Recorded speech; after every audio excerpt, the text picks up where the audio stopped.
This is an official announcement from the Podcast Tonight Awards. Your favourite show that you're listening to right now has been officially nominated for a Podcast Tonight Award. But the power is in your hands. Amongst other categories, this show is in the running for the prestigious Listener's Choice Award, and they need your vote to win. You can show your support and help them get the recognition they deserve. The link to vote is in their show notes and bio. Go now and make your voice heard. This has been a message from Podcast Tonight, celebrating the best in audio. Harford County Living presents Conversations with Rich Bennett. Slow pitch affair.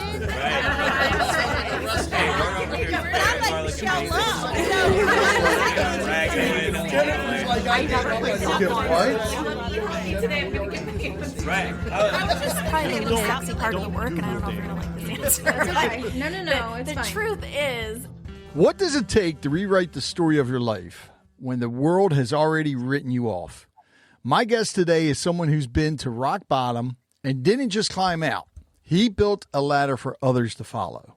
He's a PhD who once faced serious prison time, a respected voice on national news who once battled shame and addiction behind closed doors, and today he's helping thousands break free, not with judgment, but with radical honesty, science, and a deeply personal understanding of what it means to start over.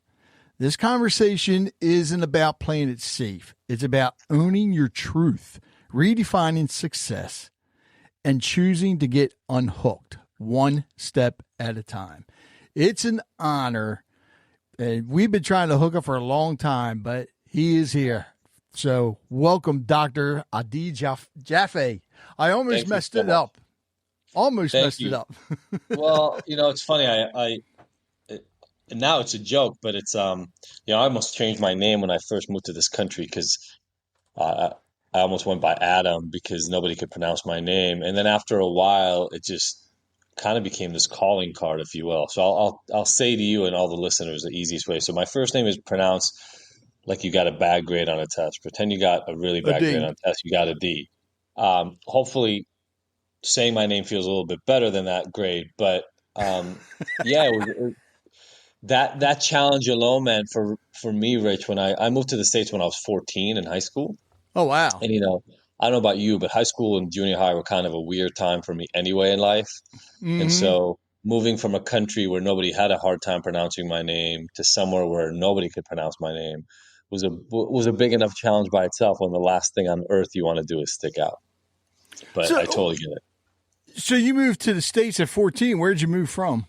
I moved from Israel. Oh, really? Which, yeah. I grew up in the same apartment my whole life growing up in Israel, small neighborhood. And my dad, who was a doctor, got a job in Chicago. Oh, wow. And so moved the whole family there. And it was a massive culture shock. Yeah, absolutely. I was going to say, especially moving here as a teenager, because, you're meeting making all new friends. Yeah. And just the lifestyle alone, how long did it take you to adapt? Interestingly, what ended up really happening for me was, so I spent 2 years in one high school in the northern suburb of Chicago called Skokie, mm-hmm. and made famous by the movie The Usual Suspects and the neo-Nazi march in the 70s. And so lived there for 2 years. And it was hard. I'm not going to lie. It was really hard. Everything was different than it was in Israel. Language, obviously, but just the way people were. School was different. And so I had about 2 years there to kind of adjust. And then my parents moved us again. So by the way, I'd never moved in my life once. And then all of a sudden, two completely different moves from Chicago to upstate New York, Rochester, New York. And, oh, wow. And the good news is by the time I got there, I kind of got my feet under me in terms of what it means to be an American high school kid, but it was tough. High school was already weird. I had no friends in the first school and took some time to make some. My English was weird. I've gotten it under control obviously since, but my English was really weird, and so I didn't really fit in. And the second high school was a lot easier. I'll just put it that way. All right, so growing up, I would yeah, let's start from the beginning, from when you got here in the States. Growing up, trying to make friends and everything. I don't want to say trying to make friends, making friends and everything. What was probably one of the biggest struggles you had besides the language barrier and all? Well, And the moving. yeah, I didn't realize at the time. I'll tell you, I have a story that's funny about how different America was from where I came from. And it's now the mid 2020s, but I moved in 1990. So cell phones were not a thing. I mean, I knew of America from movies. I'd never been there. So it Right. sounded really fun and enticing, but I'd never been there. My parents moved us to this apartment right off of Elm Street in Skokie, Illinois. And I'd never been in the US before. So I thought this was the Elm Street from like Nightmare on Elm Street. I had a feeling you were going to say that. And I said to my parents, I go, out of everywhere in America, you moved me here? This is insane. Now, obviously I knew it was a movie, but I mean, like Still. I was literally a little scared and kind of like, wait, where'd you move me to? And that was just how naive I was. So I thought moving was just going to be an adventure. But it was Right. hard. Look, I had probably 10, 15 friends in Israel because I went to the same elementary school that then moved to the same junior high with everybody else. And then all of a sudden I knew nobody. I mean, I didn't know a soul. So that was hard. And it was actually in junior high. That's where most people start drinking anyway. But in junior Right. high, I didn't touch anything. And in high school, I started drinking with friends because it was a way to make friends. Mm-hmm. You know, people may not know you. They didn't dislike me, but just didn't know me. And so it went from not knowing me to, oh, I'm one of the kids who's drinking. I started drinking at a sleepaway camp when somebody just handed me a bottle. I talk about it in my new book. And it was just a way to fit in. Yeah. But it solved so much of my social anxiety. Like I could talk to girls, I could make friends as long as I was tipsy. And so I started drinking every weekend. A couple of years later, I got introduced to weed by this girl that I thought was cute. And so she handed me a joint. I was not about to say no to a girl I thought was cute. And by the time I got to Mm-hmm. college, I was drinking and smoking every day. Jesus. Yeah. All right. Now, you said that first party, somebody handed you a bottle. Was it a bottle of liquor or just a bottle of beer? Warm vodka, man. Oh, It God. was It was the worst. I could Oh, almost still, if I close my eyes, I can almost still remember it was a jug, right? So we're at a sleepaway camp, and it was one of those, oh, yes. gallon jugs of crappy warm vodka. Um, and I'm Jewish, so in some ceremonies I may have had a little wine here and there as a kid, Right. but never really got drunk or even tipsy. And so I took two swigs, and I mean, I literally almost threw up, but kept it down. And 15, 20 minutes later, it's like this feeling Gone. just washed over me. Wow. Holy cow. All right. So that's throughout high school. And then Yeah. I take it when you were in high school, your plans were to be a doctor? My dad was a doctor, so good guess. Yeah, I mean, I didn't think I was going to be anything else. Right. When we moved to the States, my grades started really slipping. It's not really important why, but not just the language. It's just the way schools run here is very different than the way it was run in Israel.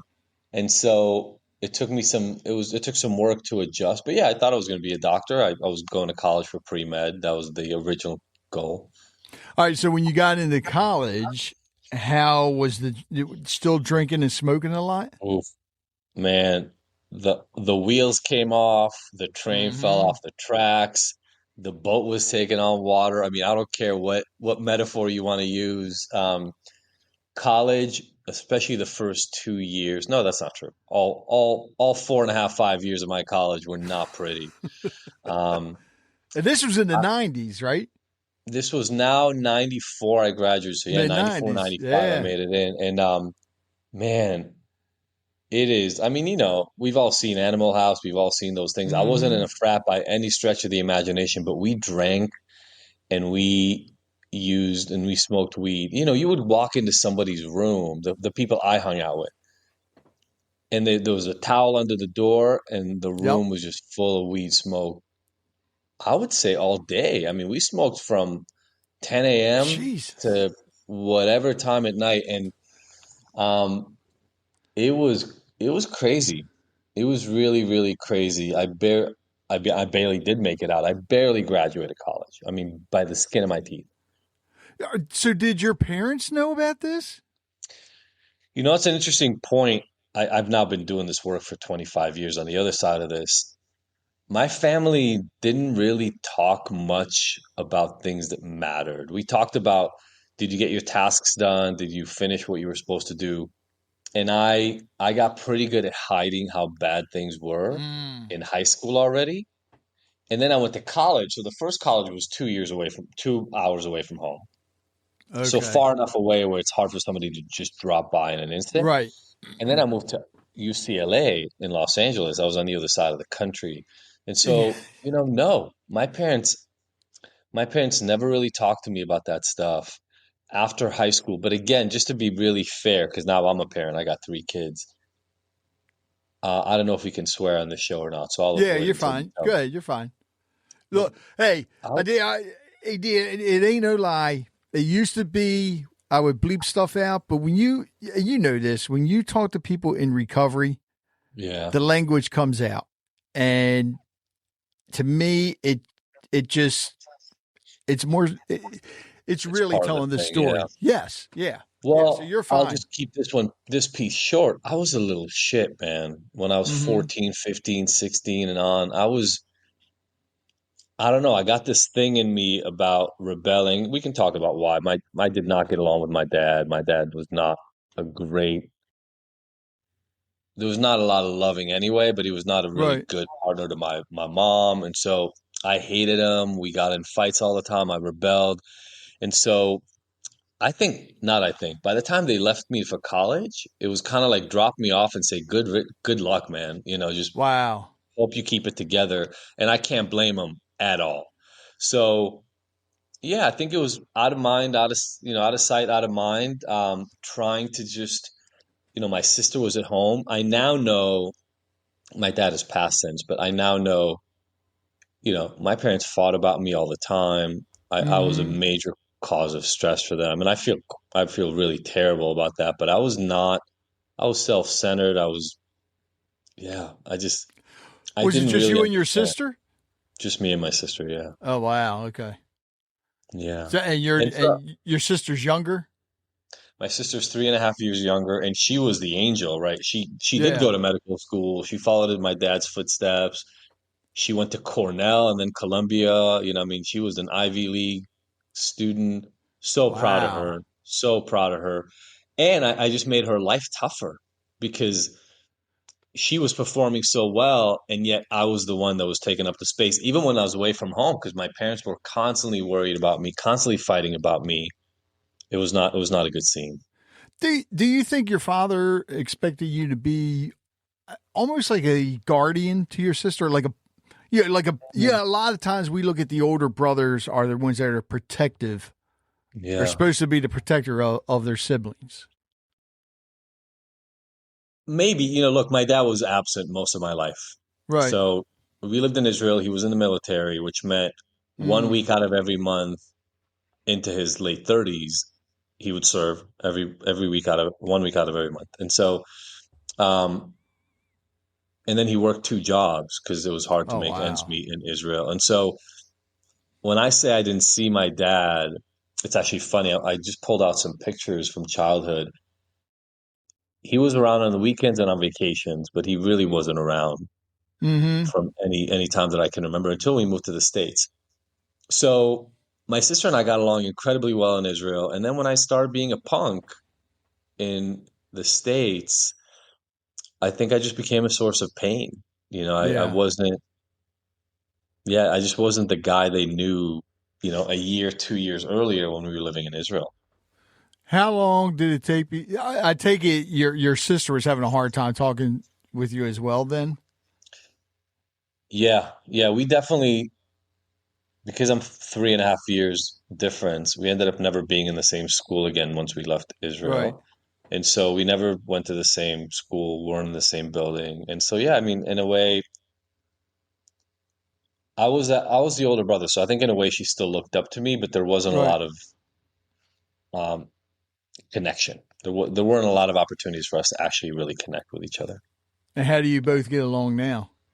We're amazing. Now we're great. I went, we'll talk about the rest of my story here at some point. There was a real, I would say, 3 to 5 year turnaround. Uh huh. That's how long it took to turn the ship. But yeah, there was a lot of living amends. There was a lot of, just doing the right thing to pay Yeah. people back for all the pain that I caused. I'll just put it that way. All right. So I want to go back to college because here it is. Yeah. You're still smoking and drinking. Now, was that the worst of the addiction? Just the smoking Oh, I and the wish. drinking? I wish. Okay. Um, no, so went away to college, smoking and drinking every day, all day. And then I had a girlfriend who broke up with me. It was that classic, like, right, we were high school sweethearts, went away to college, Mm-hmm. two different colleges, broke up with me, met an older guy. Good news is she's still married to him now. So it's like at least I lost out to the guy that she ended up spending the rest of her life with. Right. And all the more power to her. Shout out to Allison. But she broke up with me and I took it really, really hard.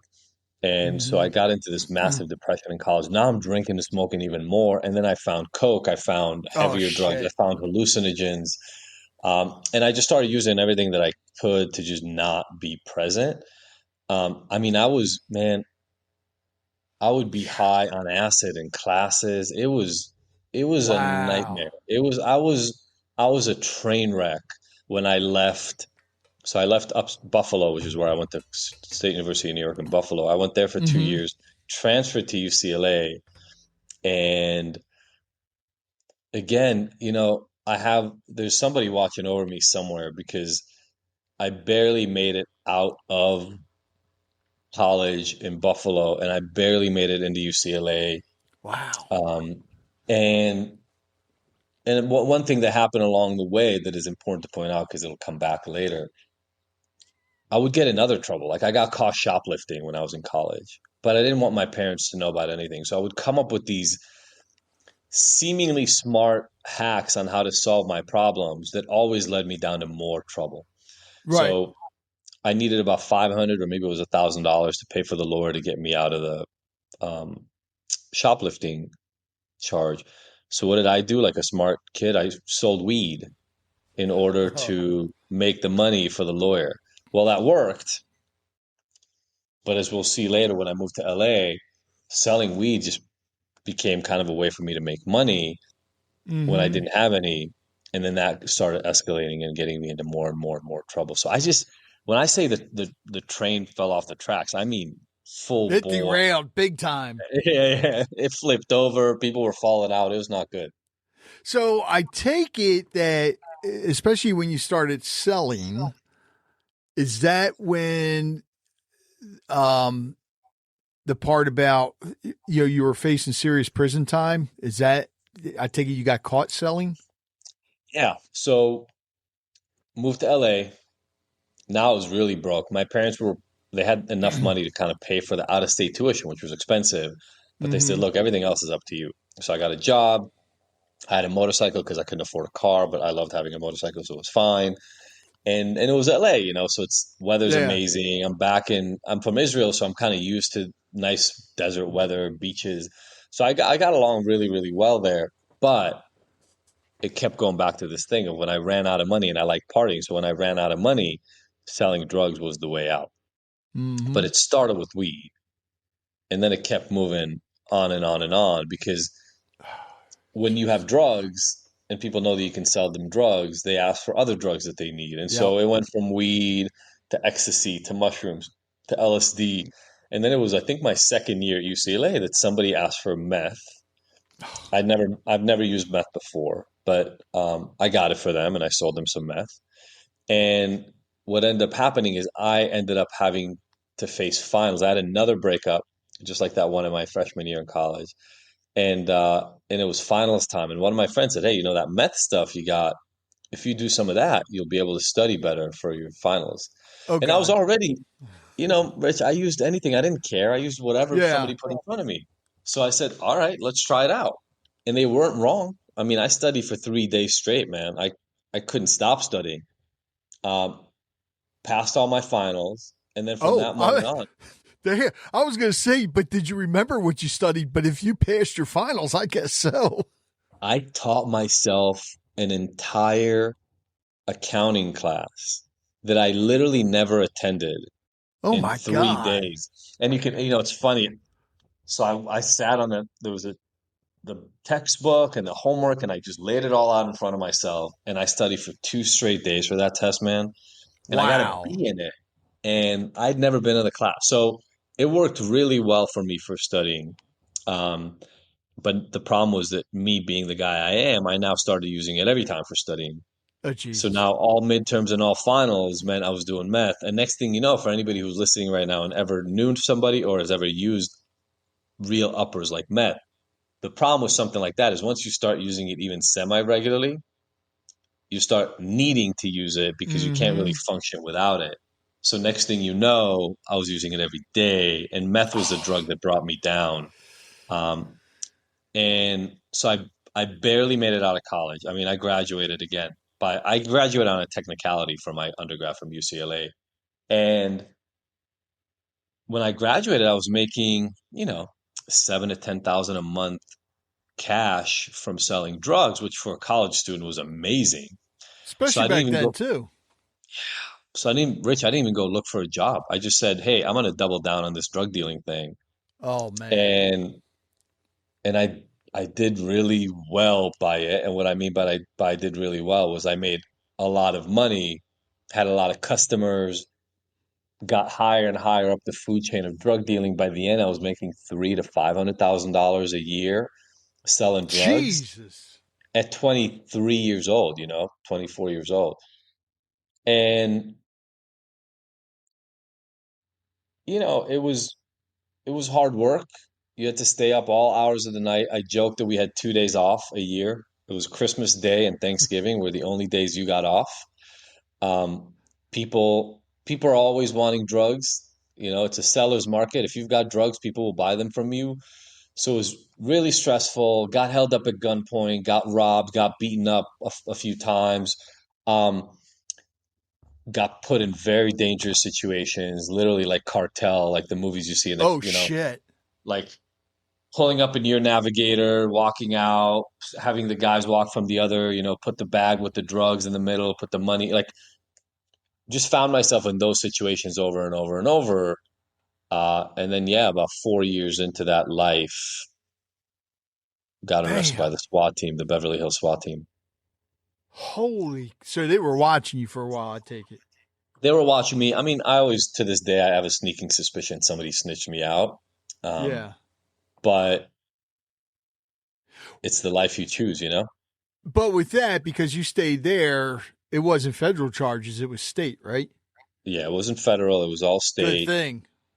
Yeah, really, really. I mean, again, the things you don't know that say, I'm Yeah. telling you right now, somebody's watching out for me. I had a guy, one of my main guys that I got drugs from and I also sold big quantities to. They would send meth to Hawaii. And Oh, so shit. when they got busted, it was federal charges. Yep.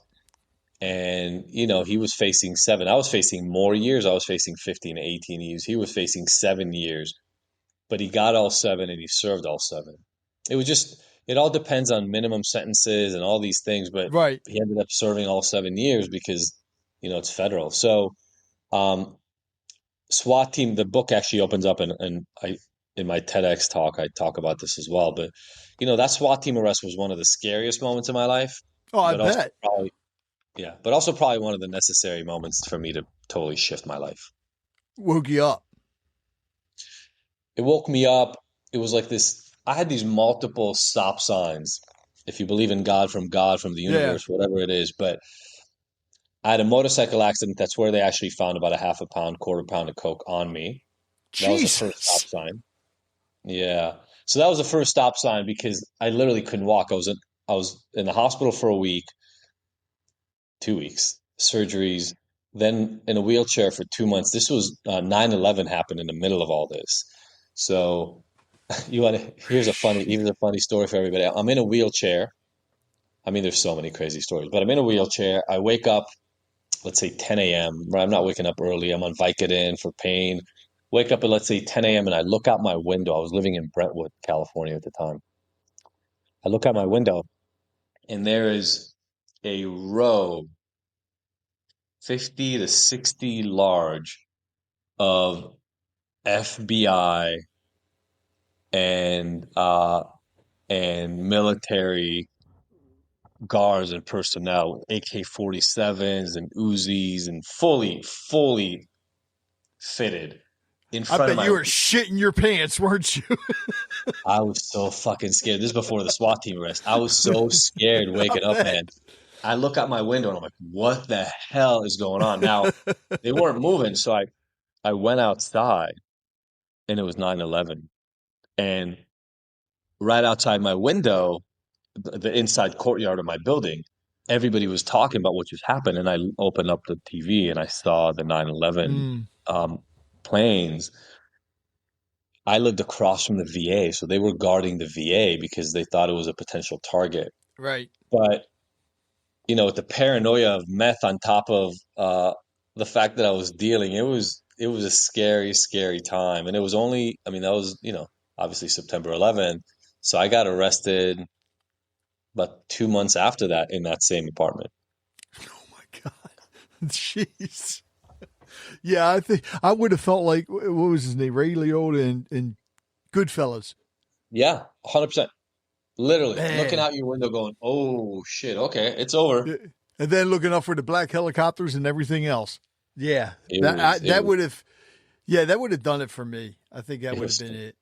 That Well, would have that's the been it. thing. So, talking about multiple stop signs was like the accident was one stop sign. Being in a wheelchair was another stop sign. 9/11 happened. Police everywhere, literally everywhere around Yeah. my house because across from the VA. Another stop sign. And I wasn't listening. It's like, you know that story about the man in the boat, Uh-huh. right? He's in his house. It starts flooding. He's boarding up the home for the hurricane. And his neighbors come by. They're like, hey, we got room in our truck if you want out. He's like, no, God's got me. It's all good. I'm going to be okay. Then his place starts flooding. He goes up to the second floor, hanging out. He sees the last neighbor in a little dinghy going, hey, we're gonna make it out. I don't think it's gonna, the neighborhood's gonna go under.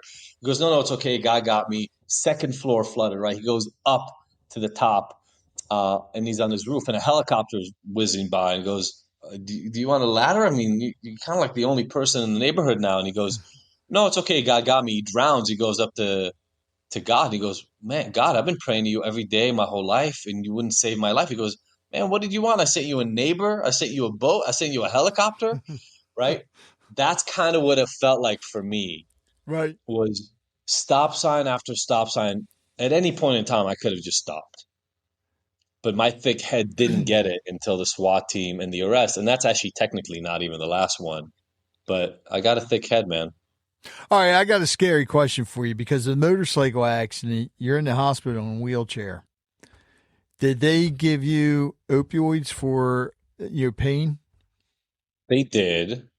They did. I wasn't sober anyway. Right. So, man, I had one of the guys who was selling for me. I had about four guys always out selling for me. They would meet people on the street and do the actual deals because I was only doing the bigger deals at that point. So I had one of those guys come to the hospital to bring me cash because I needed to move because now in a wheelchair, I couldn't go up to my old apartment. So I needed to move. So he brought me cash for the deposit and he brought me meth. And I would smoke my meth pipe under the blanket in my hospital bed Get out. because I couldn't move. I mean, I would literally, when nobody was watching, lift the blanket and light up my meth pipe in the hospital, man. Wow. Yeah, it was bad. Holy cow. It was bad. All right, so the SWAT team gets you, they arrest you, but you said that one is not when you were facing prison time, right? Well, so what happened was SWAT team arrests me. I go to the Beverly Hills jail, which is, by the way, one of the nicer jails in the world, as you can probably imagine. Well, because it says Beverly Hills, of course. Yeah, I mean, look, you're sleeping on concrete slabs, just so nobody gets Right. confused. You're sleeping on concrete slabs. But the morning breakfast was like essentially the equivalent of like a sausage egg McMuffin. Um, you compare that to LA County Jail when you're getting cold oatmeal, it's a little bit different, right? Um, but it's still jail. So I'm there Yeah. for a couple of days. They hold me there. But then SWAT team, I have a broken leg. They don't let you take the crutches because the crutches are like a weapon. So I got a broken leg. I'm Ah. hopping around on one leg. And they moved me from the Beverly Hills jail to LA County jail. But there's a hospital ward. Think hospital ward. It's like the people that jumped out of windows and broke their legs, or guys like me who've been in accidents and injured themselves. So everybody's pretty much an invalid and you're kind of laying in bed. I was coming off meth. So pretty much the only thing I did was just sleep. Right. And I ended up having almost $1 million bail Jesus. because I had a lot of drugs in the house, but also I had a gun next to my bed. Oh shit. So with the gun and everything else, it was a big charge. And so I stayed in jail for a week, telling my parents, "You're not paying $1 million for me to get out of jail. Just wait." I got my bail reduced to $50,000, which meant like a $5,000 bond. Um, That's a big difference. yeah, big difference. And then I got out, but I got sent to rehab right away. And this is, I think, for anybody who's still sticking with us with this story, the important part of this next piece is we get to use the opportunities in our lives to make us see what's wrong so we can correct it. Yeah. But I think until we're ready, until we understand that lesson, we try to run away from pain and discomfort by hiding it. And this next part of the story is my turnaround. But the you said paying it forward. What I try to teach people in my work now is you can use any bad experience in your life as a Mm-hmm. starting point to change. You don't have to wait for rock bottom. You don't have to wait till you're drowning. Right. What happened for me is I got out of jail after that week, and my lawyer said to me, he said, "Look, you're going to face 15 to 18 years in prison minimum. The only way we're getting away from that, the only way we have a chance is if you clean up your act."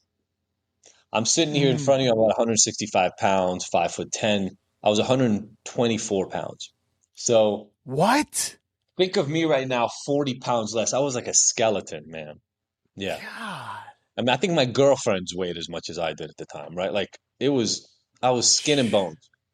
And black circles under my eyes because I wasn't sleeping at all. And my Right. lawyer said to me straight up, and I think we all need somebody in our life that's going to talk to us straight up. And he said, which is my job half the time with my clients. He said, look, if you don't go to rehab, you don't clean up, I'll fight for you, but you're going to spend a decade or more in prison. Yeah. And I was like, all right, still trying to figure out the shortcut, by the way. I was like, all right, let's go to rehab. Not because I knew I needed to clean up, but because I didn't want to spend 15 to 18 years Right. in prison, right? So I go to rehab, I play it off. I think I'm smarter than everybody else and I can take shortcuts.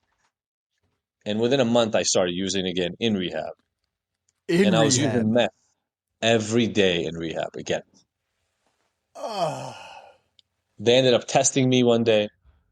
I tested positive for meth. They kicked me out that day. And this was the final stop sign for me. This was the final moment where I was like, oh crap. I'm going to dig myself a hole I can't dig myself out of. Uh-huh. And I knew coming out of that rehab, I was now essentially homeless. I had a car that my parents helped me get because all the money, all the stuff, everything was taken away with the SWAT Right. team, right? So I had a used Honda Civic that my parents helped me get, and that was all I had in the world. And I was like, oh crap, I'm now essentially homeless living in my car. Now, I actually ended up sleeping on friends' couches and beds and stuff for the next 2 weeks. But all I did, Rich, was look for the next solution. I now knew nobody's coming to save me. Mm-hmm. You gotta I save have to, yourself. I have to figure out how to get this thing done. And I wasn't clear how that was going to work. So, in a conversation with my dad, I fessed up to everything that happened, including the using in rehab. And he said, he was screaming at me. He said, "What the hell do you expect us to do?" And it was the first time in my life that I said, you know what? You can't do anything. Stop. Don't work for me right now. I need to figure this out. And I spent 2 weeks using Wow. every day, by the way, but I spent 2 weeks researching the next place. And I found a sober living that is where I ended up getting sober.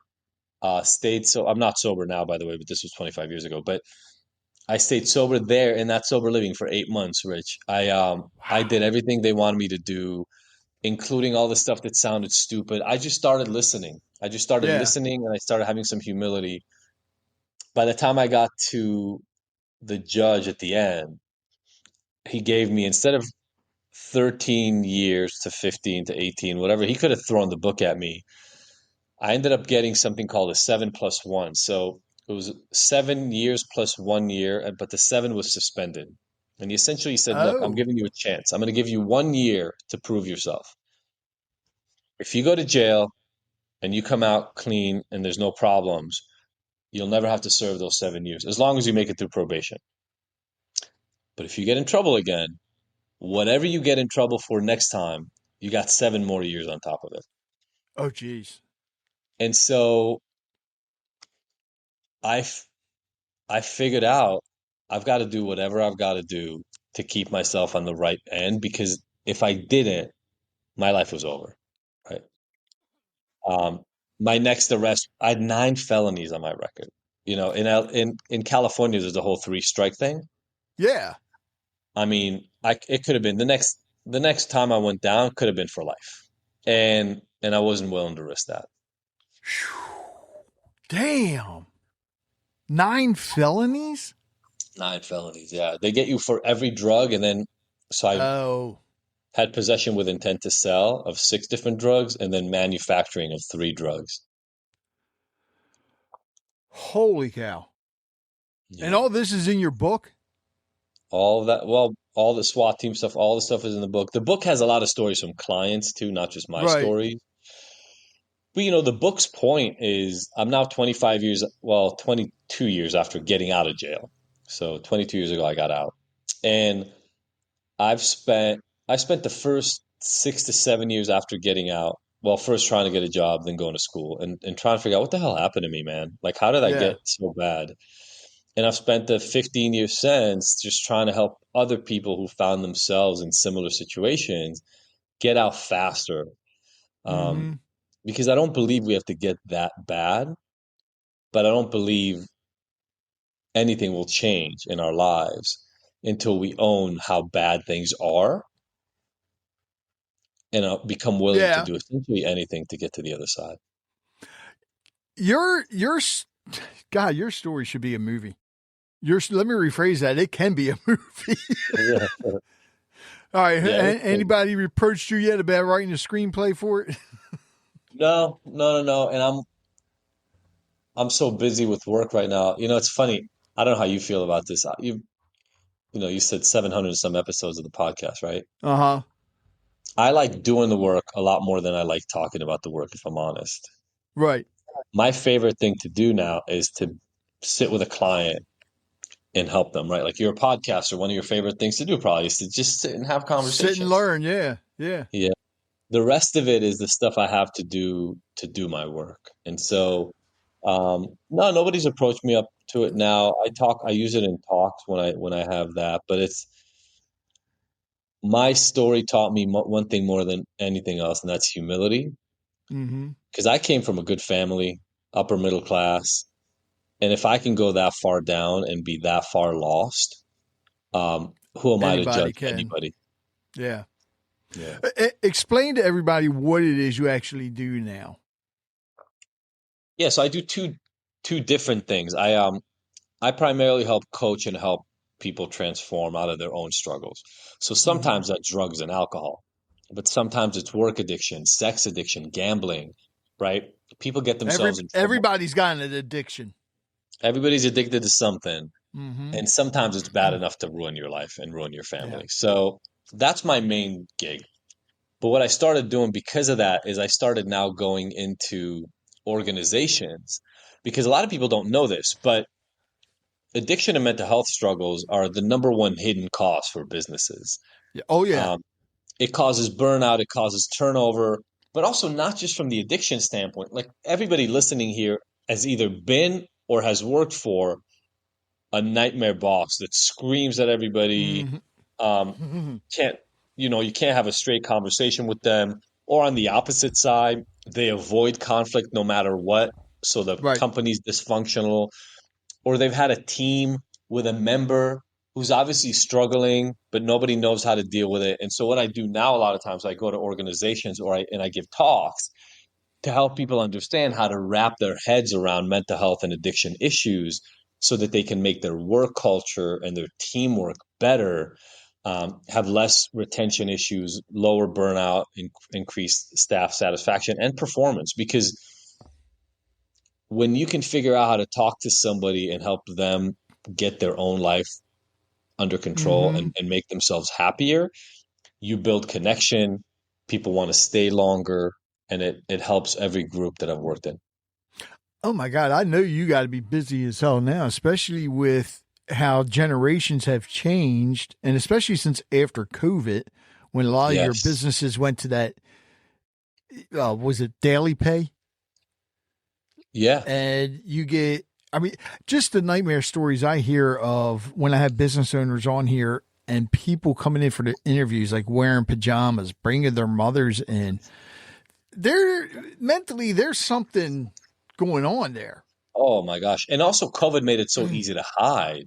Yes. Right? People, it was known. I have my coffee mug right here. I swear it was coffee. I think it's empty at this point, but it was known. People would come sit in a meeting like this and have a drink in their mug. Like they'd be drinking on the job. Yeah.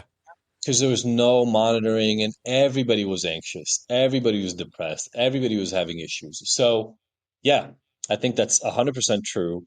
COVID made it worse. And also, a lot of us, we didn't talk much about your childhood here, Rich, but look, a lot of us have been through things Oh, yeah. when we were younger. And we still carry those with us. And so they bleed into our love life. They bleed into our parenting. They bleed into how we show up at work. And it doesn't have to be an addiction, right? Avoiding conflict can be compulsive. If you're one of those people who grew up where there was never arguments, your parents never fought, or on the flip side, they were so violent and so aggressive in the way they fought that you now are so scared of conflict, that's interfering with your life. But it's a habit that you have a hard time getting out of. And so in the book Unhooked, I talk more broadly about how do we change bad habits instead of just how do we deal with addictions. All right. Something very important. Is the book also in audio form? It is. Kindle audio, hardcover, and I think the soft coverage is coming out in the next couple of weeks. Now, are you doing the audio? Did you do the audio for it? I did the whole audio. Good. Yeah. Good. Something you mentioned about, because you go to organizations and companies and everything. What about schools? Because, and I'm thinking not mainly just for the students, but for the teachers and the staff. Yeah, that's a great question. I haven't done that yet. I've been to a bunch of colleges, so I did do a lot of college talks. But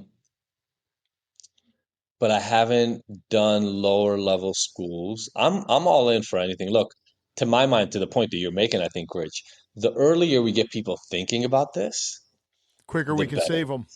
Yep. Yeah, and also students. Look, I started drinking when I was 14, right? A lot of people start drinking with 12, 13, 14, 15 years old. Yep. And not all they have for it. Some schools are better at this, but most of what they have for it is just don't do it. Yeah. And we know that that's doesn't not work. realistic. Yeah, well, we think about it. When you're a kid and your parents they tell you not to do something, what do? You do it. Try it out. Yeah. Like, well, why? Let me try it out. 100%. It's like I'll never forget. As a kid, the old soda cans, which you had to had the it wasn't the pop top. I forget what you call it. The can, like the can open. Yeah, and I kept asking my mother for a drink.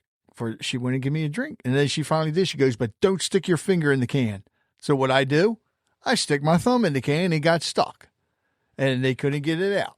No. So, oh yeah. Oh Those things are sharp too. Oh yeah. I mean, I was bad. My parents told me not to do something. I did it. I was like, you remember the show Modern Family? Sure, of course. And Luke. Yeah. I was like Luke. I was the one sticking my head between the railings. Oh my God, that's hilarious. And get my head stuck and all that. You have your own kids? Yes. I have an older son and older daughter. And Yeah. It's I really interesting after everything we just talked about this to go through this with my own kids now.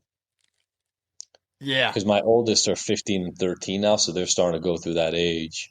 And to Oh. the point that you're making, Rich, I told my kid, my 13-year-old, who's kind of the more troublemaker, but they both, they're teenagers. Mm-hmm. Um, I told them both, I said, look, I would be delusional if I thought for a second you're going to get out of your teenage years, junior high and high school without experimenting with things.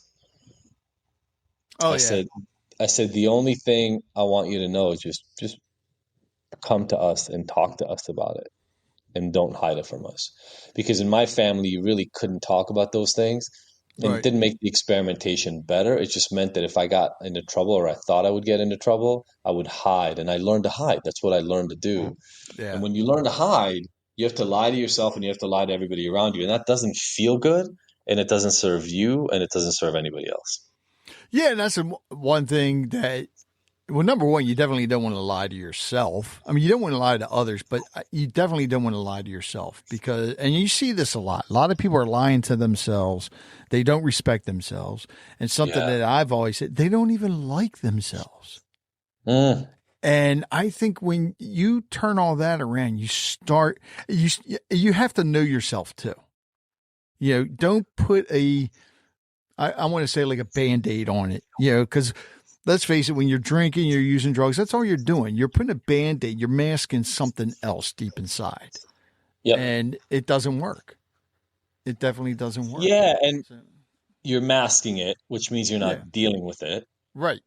And not dealing with it is at best going to keep it as terrible, but it's likely just going to keep getting worse, right? Like here, I give an example. This is a really good example. I'll give a work example because we were just talking about work.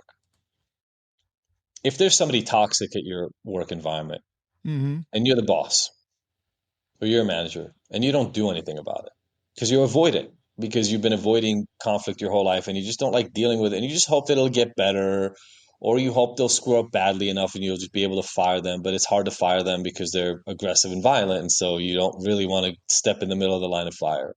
Right. Not only is that not helping you become better at being a manager and knowing how to deal with people, which is if you're a manager, if you lead people, you have to know how to deal with conflict. Yeah. And if you don't have that, it's not going to get better just because you hope that it does. Number one. Number two, that person's behavior is going to keep getting worse because it's unchecked.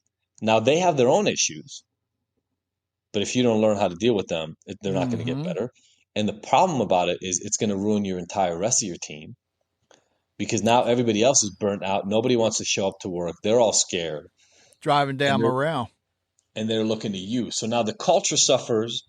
The employee that you're not getting rid of or not retraining suffers, and you suffer. And everybody's doing worse because you're not stepping up. And I think in a way, that's not all that different than the kind of addictive, compulsive stuff I was talking about before. Things don't get better. I started drinking and smoking a lot of weed because it was there and it helped me deal with my social anxiety and it made it easier to talk to girls, etc. But the problem is I never learned how to do those things without alcohol and drugs until I was in my late 20s, early 30s, because I was high all the time. Yep. I was the same way. Yeah. Same way. I mean, I was very shy in school. Yeah. And around girls, I should say. But yeah, I feel like I felt like Raj from what was the show? Big Bang Theory. Remember? Oh yeah. He could only talk to women after he had a drink, and then he wouldn't shut up. Right. Totally. Yeah. Yeah. 100%. But yeah, it was the same way. Nowadays, it's like, nah. And the scary thing is, as we got older, especially when I was working in the clubs and everything, there was times that I was so messed up, I don't even remember what the hell I said to people. Sure. Yeah. Or what I did, which is even scarier. Well, and that's the thing, right? So you hide, you mask, like you said, right? Which is a version of lying. And so then either it works because it removes the anxiety while you're in it, But then the anxiety comes right back when the alcohol and drugs are out of your system. So you haven't learned how to live better. You just learn how to live while intoxicated. Right. Or you embarrass yourself even more because you do something stupid in a brownout or a blackout. And now you feel even worse about your skills in socializing with others. So you need to drink more. And then we haven't talked about this a lot, but just like any habit, tolerance comes in. And so next thing you know, you do more of the drinking, or you do more of the, by the way, workaholism to me is the same kind of thing, right? If you don't know how to Mm-hmm. deal with conflicts in your life, you just work harder, which looks good to everybody else. But you know how many clients I've dealt with that are really successful, but have destroyed their marriage and their family because of their success. So I think this Oh, plays out yeah. in a lot of different areas. Yeah. I mean, something my father always told me, and he was a steel worker, so he was always working. But he always told me, he said, you can make all the money in the world, but if you're not happy at your job, if you're not having fun, it's time to find another job, because something more important than that is family and friends. Yeah. And you got to be able to spend the time with them. Granted, what I do now, it seems like I work, I work more than what I did before, but I work from home. So it's easy for me to take, when my wife and daughter are home, it's easy for me to take them breaks and go up there, spend dinner with them, whatever. And Yeah. my son will still come. Now my son will come over once, because they're both older. My son's in his 30s. My daughter just turned 24. She was one of those. She was in the COVID graduation class, so 2020. And they missed like 2 years of school, right? Yeah. Oh my. What I saw a study that said the kids that were in school during COVID lost like three years of their social life. Wow. And but you look at them and yeah, that's probably right. All right. Something very important. How do people, first of all, purchase the books? Where can they purchase the books? And how do they get in touch with you to have you come and talk to their business? Yeah, I love it. So the books are all over Amazon, Barnes and Nobles, anywhere you buy books. One of my favorite things I see is when somebody I know or somebody I don't know shares a picture of the book at a store or library that they saw. So available everywhere. It's on Amazon. I think the hardcover, because the softcover is coming out, I think the hardcover is on sale right now in a pretty meaningful way. So good time to get the hardcover. I will be, for anybody listening, from the middle of the country somewhere. I'm on a speaking tour here and there. So in December, I'm going to be in Oklahoma, speaking to their the state mental health community. But I do talks around the country, so that's one way to connect. And then the other one is just my website, adijaffe.com, ADIJAFFE.com. Feel free to connect anywhere. I'm all over social media as at Dr. Dr. Adi Jaffe, at Dr. Adi Jaffe. That's where I am on LinkedIn, on Instagram, on Twitter, on all the things. All right. Something on your website I saw, which is pretty damn cool, but I can't figure out where to buy them. Explain the hashtag fuck shame.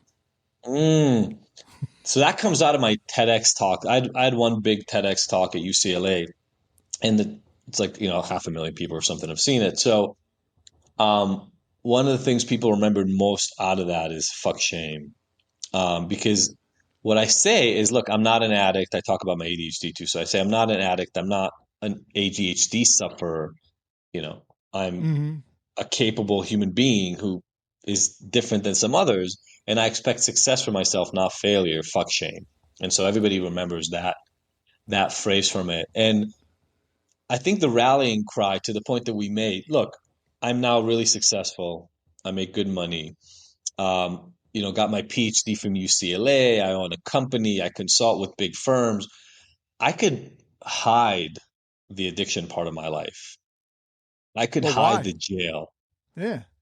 Well, the point I make to people is exactly that. If I start hiding those things, then I'm hiding who I am. Mm-hmm. And that can become shame over time. Because what you're saying to yourself when you feel like you have to hide parts of yourself is that you're not enough. And so fuck shame comes out of this concept of no matter where you are right now, shame is not going to lead you towards a better future outcome. Something else with that, and I have to commend you for this. And a lot of the people I talk to actually everybody I've talked to that's in recovery, it seems that, and you're starting to see more and more people start to talk about their addiction or their mental health problems or whatever.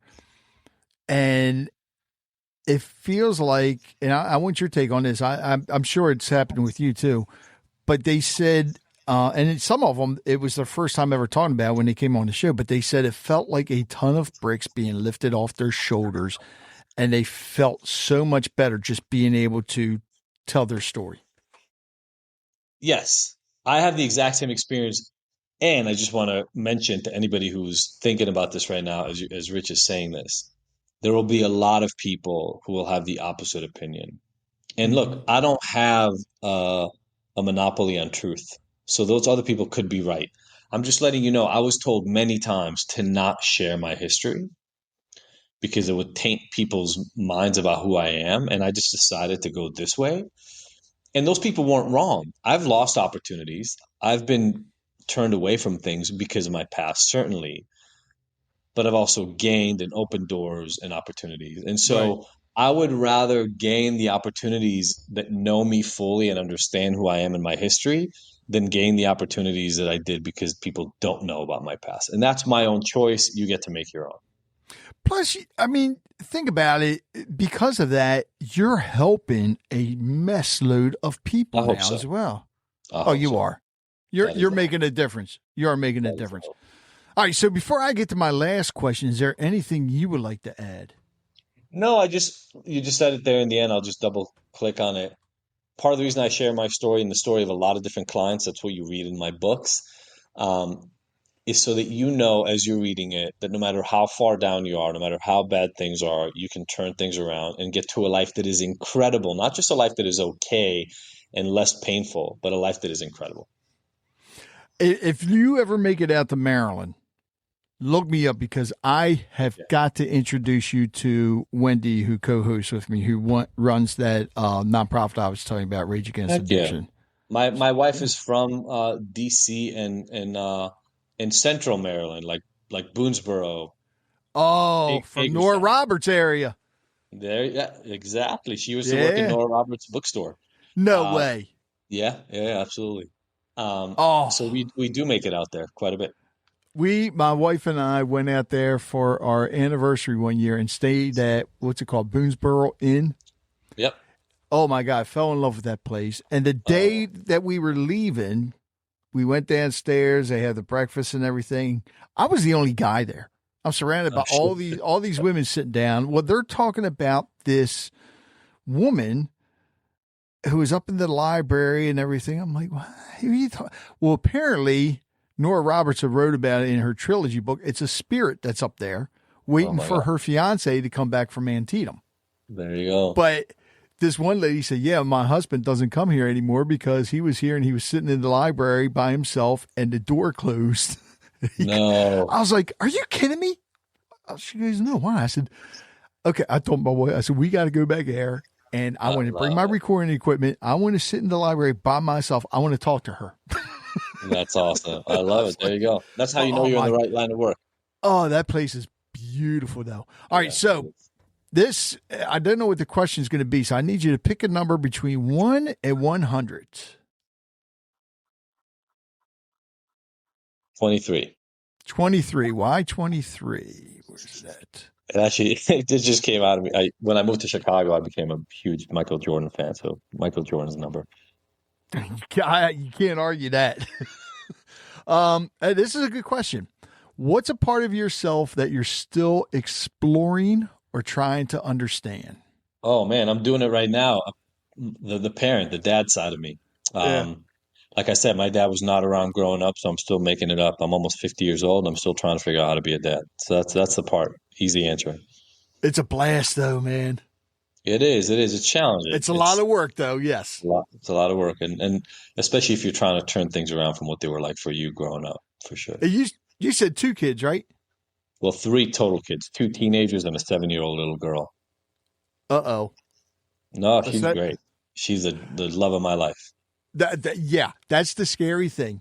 Because it'll get weird in teenage. Oh no. When they get older, it's like, I always told my daughter, I said, if a boy, you want to date, the boy's got to come here and ask my permission.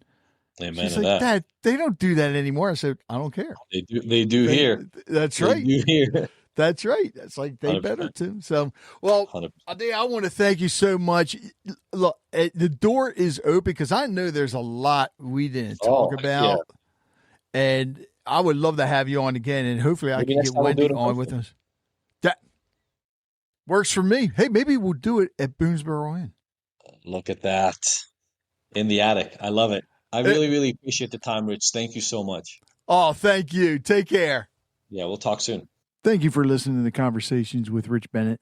I hope you enjoyed today's episode and learned something from it as I did. If you'd like to hear more conversations like this, be sure to subscribe to the podcast so you never miss an episode. And if you have a moment, I'd love it if you could leave a review. It helps us reach more listeners and share more incredible stories. Don't forget to connect with us on social media or visit our website at conversationswithrichbennett.com for updates, giveaways, and more. Until next time, take care, be kind, and keep the conversations going. You know, it takes a lot to put a podcast together, and my sponsors help out a lot, but I also have some supporters that actually help me when it comes to the editing software, the hosting, and so forth. There's a lot that goes into putting this together.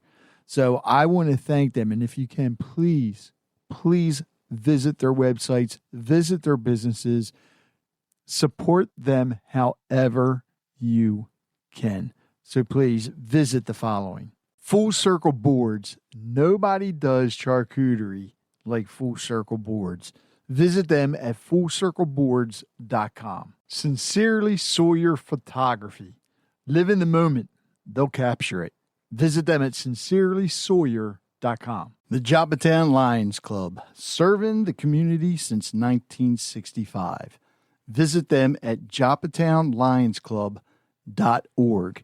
And don't forget the E at the end of Joppatown because they're extraordinary.